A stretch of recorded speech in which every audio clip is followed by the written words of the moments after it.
Oh, so cute.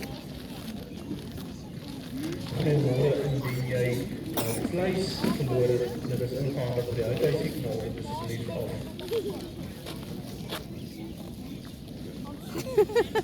Ek en Anton het ons van iemand ons gesien het.